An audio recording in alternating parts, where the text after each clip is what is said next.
A child was being chased by the police and ran into his house. His older brother saw him and was shocked. The child's hands and shirt were covered in blood, and he couldn't speak from fear. The older brother looked out the window and saw police cars with their sirens blaring. "You have 5 minutes to surrender," a voice announced. The older brother turned to his little brother and said, "Give me your shirt. I need to wash the bloodstains off." 2 minutes later, the little brother heard the back door slam and looked up to see his older brother, hands raised, walking toward the police with his bloodstained shirt. "No, brother, no!" he cried. Days passed, and the little brother sat in court, tears in his eyes, watching his brother. He knew his brother was innocent, and that it should have been him standing there, not his brother. Suddenly he jumped up and yelled, "Let him go! He's not guilty! I'm the one who's guilty!" Tears streamed down his face. The police immediately showed the judge the security camera footage, and the real culprit was found. The little brother turned to his older brother and asked, "Why did you do it?" The older brother smiled warmly and said, "You're my little brother. I would give my life for you."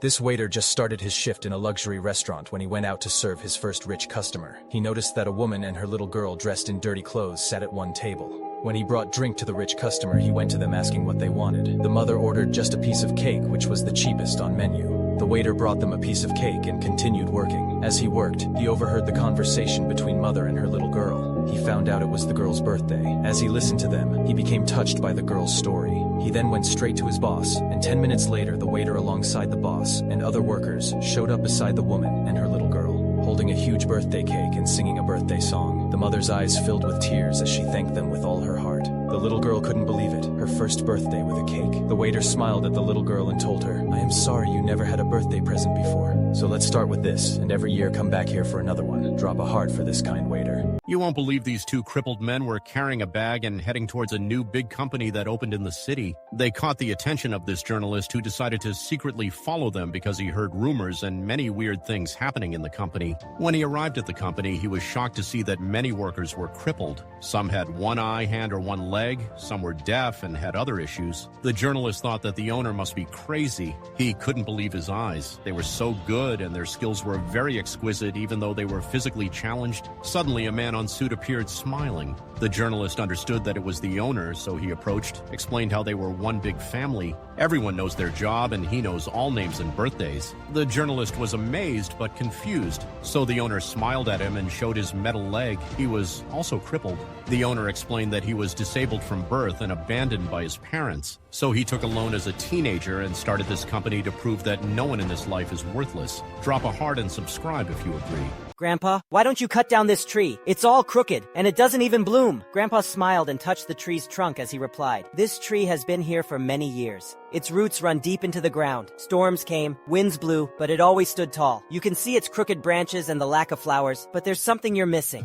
This tree gives peace to anyone who rests in its shade." The child thought for a moment and realized how comforting it felt to sit in the tree's shade. Grandpa added, "Remember, not everything in life has to be perfect. Anything that holds meaning within itself is valuable." A boy came down from a luxury car. He saw his classmates selling snacks on the street. He began laughing and filming her, poor filthy girl. "I'll tell everyone in school, please. This is how I pay my school fees," she cried. The next day, he saw the girl in school talking to herself in front of the mirror. He approached her and asked, "You're not ashamed to look at the mirror?" She replied, "No, I see a beautiful and successful woman. I feel sorry for you." The boy said, "My father owns a big company. Don't come asking for a job. We don't hire beggars." Tears ran down the girl's face, but the boy and his classmates laughed, calling her a beg every day. The girl would wake up, look at the mirror, and say, "I'm a beautiful woman. I'm going to work hard. I'm succeed." Many years passed. One day, the boy's father approached him and said, "My company has gone bankrupt because of you. I'll fix it. Just give me some time." "I've sold the company," he replied,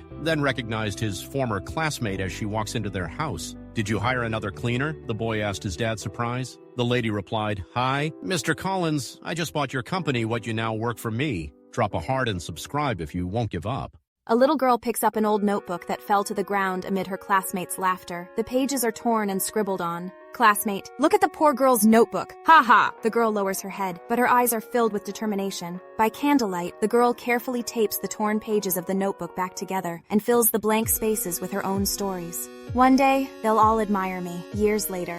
At a book fair, a long line of people waits eagerly. Sitting at a table, smiling and signing books, is the same girl. On the table lies her first book, Dreams from a Torn Notebook. A little boy told his mother, "Mom, one day I'll really make you proud." "Yes, my love, bless you," she replied. The boy grew up and started to work really hard day and night. One day his phone rang. "Hello, John, it's your mom," said the voice. "Hi, Mom, how are you?" "I'm fine. When will come and see me?" John said the mom. "Soon, but things are hard right now," replied the man. "All right, bless you, son." Another day, his mom calls again. "John, hope you're fine." "Mom, I'm very fine," replied the man. "Will I be seeing you anytime soon?" "We'll see soon, Mom, and I'll make you proud," said the man. "Bless you, my son," replied the mom. Finally, he became rich. "Yes, I'll give Mom everything she wants." The next day, his phone rings again. "Hello, Mr. John," said the voice. "Your mom has been in hospital for a year now. She has cancer and a few days to live." He rushes down the hospital and finds her lying ill. "Please don't leave, Mom," he said. "I'll give you everything." "My dear son, seeing your face is all I ever wanted." She passed away. In your pursuit of success, never abandon your mom. Have you ever wondered if a dream could become real? He never thought it could happen to him. Every night, he woke up to the same scene, a massive, mysterious door, whispers echoing from behind it, and a secret waiting to be uncovered. He would approach the door, his hand trembling as he reached for the handle, but every time, an unseen force held him back, until that night. When he woke up, the key to that very door was in his hand. The line between reality and dreams had vanished. But what did this key unlock? And what was waiting behind that door? The message that appeared on the phone screen would change his life forever. "If you don't find me, I'll find you." It was past midnight, and everything around him was eerily quiet.